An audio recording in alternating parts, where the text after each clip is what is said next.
আব্দুল্লাহ ইবনে হুযাফাকে প্রস্তাব দেওয়া হয়। আব্দুল্লাহ ইবনে হুযাফা প্রস্তাব মানে না, না না না না। ও হিরাক্লিয়াস, তুমি জেনে নাও, শুধু কেন রোম সাম্রাজ্যের অর্ধেক গোটা দুনিয়ার সব সম্পত্তি যদি আমার নামে লিখে দাও, এরপরও আমি কালেমা ছাড়তে পারবো।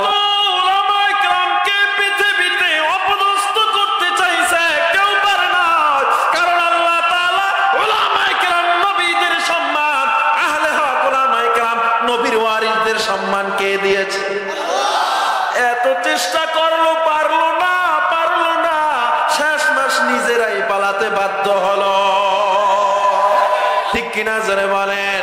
ও মুসলমান, তাদের থেকে তোমরা উপদেশ গ্রহণ করো, এরপরে যারা ক্ষমতায় আসবা ইসলামকে মাইনাস কইরা এই বাংলায় কেউ ক্ষমতায় থাকতে পারবে না। ঐক্যবদ্ধ হয়ে এগিয়ে নিতে হবে। কে কোন কোন দল করে কোনো আলাদা আলাদা করা যাবে না। ঐক্যবদ্ধ হয়ে দেশকে সুন্দর করতে চাইলে, এই দেশ থেকে দুর্নীতি দূর করতে চাইলে, এই দেশ থেকে অন্যায় দূর করতে চাইলে, খুন ধর্ষণ হত্যা দূর করতে চাইলে ইসলামী খিলাফা, ইসলামী কোরআনের শাসনের কোনো বিকল্প নাই। ঠিক কিনা বলেন? ও মুসলমান, ইমান কেমন হওয়া চাই বলে? আগুনের সামনে দাঁড়াইয়া তোমাকে আগুনের সামনে দাঁড় করানো হবে, পরে বলবে ইমান ছাড়ো নয়তো আগুনে পড়ো। মুসলমান ইমানদার বলবে আগুনে পড়তে রাজি, ইমান ছাড়তে রাজি না। এই ইমান আমাদের আসেনি, থাকতে হবে। খলিফাতুল মুসলিমিন হযরত ওমর ফারুক রাদিয়াল্লাহু তাআলা আনহুর যুগে আব্দুল্লাহ ইবনে হুযাফা রাদিয়াল্লাহু তাআলা আনহু দল বল সহ রোম সাম্রাজ্যে দিনের দাওয়াতের জন্য গেলেন। রোম সম্রাট তখন নাম ছিল হিরাক্লিয়াস। হিরাক্লিয়াস বাদশার সৈন্যদের হাতে তারা ধরা খেয়ে গেল। হিরাক্লিয়াস বলে ওদেরকে তাড়াতাড়ি সামনে নিয়ে আসো। আব্দুল্লাহ ইবনে হুযাফা সহ তার সব সৈন্যবাহিনীকে সামনে আনা হলো। এবার হিরাক্লিয়াস ডেকে বলে, আব্দুল্লাহ, তোমার সাহস তো কম নয়, এই আমার রাজ্যে তুমি কেমনে কোরআনের দাওয়াত নিয়ে আসছো? আমাদের খ্রিস্ট রাজ্যে তুমি কেমনে কোরআনের দাওয়াত নিয়ে আসছো? তোমার সাহস তো কম নয়। আব্দুল্লাহ ইবনে হুযাফা কথা বলে না। আব্দুল্লাহ ইবনে হুযাফাকে এবার প্রস্তাব দেয়, ও আব্দুল্লাহ, তোমার সব সৈন্যকে কালেমা ছেড়ে, মুসলমানিত্ব ছেড়ে আমাদের ধর্মে আসতে বলো। আব্দুল্লাহ ইবনে হুযাফা বলে, সম্ভব না, তারা ছাড়বে কিনা জানি না, আমি নিজেই তো কালেমা ছাড়তে পারবো না। জালিম শাসকের সামনে তারা দাঁড়ানো। বুখারী শরীফের ঘটনা। ঈমান কাকে বলে বুঝে নেন। আব্দুল্লাহ ইবনে হুযাফা রাদিয়াল্লাহু তাআলা আনহু সামনে দাঁড়ায় আছে। এবার হিরাক্লিয়াস বলে, আমি আমার রোম সাম্রাজ্যের অর্ধেক সম্পত্তি তোর নামে লিখে দিব, আর তুই যদি ধর্মান্তরিত হও, খ্রিস্টান হও, তোরে তো আবার মক্কার মানুষ, মদিনার মানুষ গ্রহণ করবে না। ওদিকে যাওয়ার আর দরকার নাই, আমার একটা রূপবতী সুন্দরী মেয়ে আছে, বিয়া কইরা আমার কাছেই থাকবি, টেনশন নাই। আব্দুল্লাহ ইবনে হুযাফাকে প্রস্তাব দেওয়া হয়। আব্দুল্লাহ ইবনে হুযাফা প্রস্তাব মানে না, না না না না। ও হিরাক্লিয়াস, তুমি জেনে নাও, শুধু কেন রোম সাম্রাজ্যের অর্ধেক গোটা দুনিয়ার সব সম্পত্তি যদি আমার নামে লিখে দাও, এরপরও আমি কালেমা ছাড়তে পারবো না। এরপরও আমি কালেমা ছাড়তে পারবো না। ও হিরাক্লিয়াস, তুমি আবার তোমার সিদ্ধান্ত নিয়ে নাও। হিরাক্লিয়াস বলে, তাড়াতাড়ি গরম তেল করো, ফুটন্ত তেল করো। উজিরের নির্দেশনায় তৈল গরম করা হলো, ফুটন্ত তৈল। আব্দুল্লাহ ইবনে হুযাফার একজন সঙ্গীকে তৈলের মধ্যে ছেড়ে দেওয়া হলো। সাথে সাথে শরীরের গোশতগুলো আলাদা হয়ে হাড্ডিগুলো খড়কুটার মতো ভেসে উঠল। আব্দুল্লাহ ইবনে হুযাফাকে ডাক দিয়া কয়, দেখ দেখ, এখনো সবাই তোমরা হুঁশিয়ার হও, তোমরা এখনো প্রতিজ্ঞাবদ্ধ হও কালেমা আর তোমরা অন্তরে রাখবা না, নাহলে তোমাদের পরিণতি এমন হবে। সবাই হাসতেছে, কেউ কথা কানেই নেয় না, হাসতেছে সবাই। আবার একজনকে তৈলের মধ্যে ছেড়ে দেওয়া হয়, ওই ব্যক্তির চামড়াগুলো আলাদা হয়ে যায়, হাড্ডিগুলো বেশি উঠছে। এবারও আব্দুল্লাহ ইবনে হুযাফাকে পারা যায় না, এরপরে আব্দুল্লাহ ইবনে হুযাফা নড়ে না। আব্দুল্লাহ ইবনে হুযাফার সামনে একে একে সব সঙ্গীগুলোরে তৈলের মধ্যে ফালায়া দিল। আব্দুল্লাহ ইবনে হুযাফাকে ডেকে বলে, হিরাক্লিয়াস ডেকে বলে, আব্দুল্লাহ, এখনো সময় আছে, কালেমাটা ছেড়ে দাও, না হয় তোমাকেও তৈলের মধ্যে ডুবতে হবে। আব্দুল্লাহ ইবনে হুযাফা হাসে, খালি হাসে। সবাই শহীদ হয়ে গেছে, তারপরও সে হাসে। হঠাৎ করে আব্দুল্লাহ ইবনে হুযাফা কান্না শুরু করে দিছে। হিরাক্লিয়াস বলে, কেন কান্দো? ভয় পাইছো নাকি? টেনশন করো না, ভয় পাওয়ার দরকার নাই, তোমারে মারবো না। আব্দুল্লাহ ইবনে হুযাফা কয়, না না, আমি ভয় পাই না, আমি কাঁদি, আমার ভাইরা আমারে একা ফালায়া জান্নাতে চলে গেল, এই জন্য আমি কাঁদি। আমারে যদি নিয়ে যাইতো, একসাথে মদিনা থেকে আসছি, আর আমারে ফালায়া তারা চলে গেল। আব্দুল্লাহ ইবনে হুযাফাকে তৈলের মধ্যে ফালানোর জন্য যখন প্রস্তুত করা হয়, উজিরা এসে বলে, ও বাদশা, মুসলমানকে তোমরা মারলে, মুসলমান তো হারলো না, মুসলমান জিতের পরে মরলো, তোমার কথা না মাইনা মরছে, তার মানে তুমি জিতো নাই, ওরে যদি কাফের বানাইতে পারো তুমি জিতবা। এবার হিরাক্লিয়াস বলে, কেমনে? কয়, কাফের বানানোর একটা সুযোগ আছে, তুমি আমারে সময় দাও। কয়দিন? কয় 3 দিন। কয়দিন? 3 দিন সময় দাও, 3 দিনের মধ্যে কাফের বানায়া দিব। তুমি যদি তারে মাইরা ফলাও, মাইরা ফলানোর সাথে সাথে তার ইসলাম বিজয় হয়ে গেল।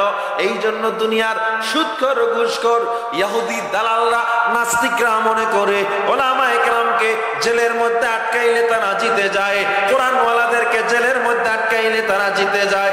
না না না না, কোরআনওয়ালাদেরকে জেলে যত আটকায়, আল্লাহ সম্মান তত বাড়ায়া দেয়। ঠিক কিনা জোরে বলেন? যত ওলামায়ে কেরামকে পৃথিবীতে অপদস্থ করতে চাইছে, কেউ পারে না, কারণ আল্লাহ তাআলা ওলামায়ে কেরাম, নবীদের সম্মান, আহলে হক ওলামায়ে কেরাম, নবীর ওয়ারিসদের সম্মান কে দিয়েছে? এত চেষ্টা করলো, পারলো না, শেষমেশ নিজেরাই পালাতে বাধ্য হলো। ঠিক কিনা জোরে বলেন? ও মুসলমান, তাদের থেকে তোমরা উপদেশ গ্রহণ করো, এরপরে যারা ক্ষমতায় আসবা, ইসলামকে মাইনাস কইরা এই বাংলায় কেউ ক্ষমতায় থাকতে পারবে না।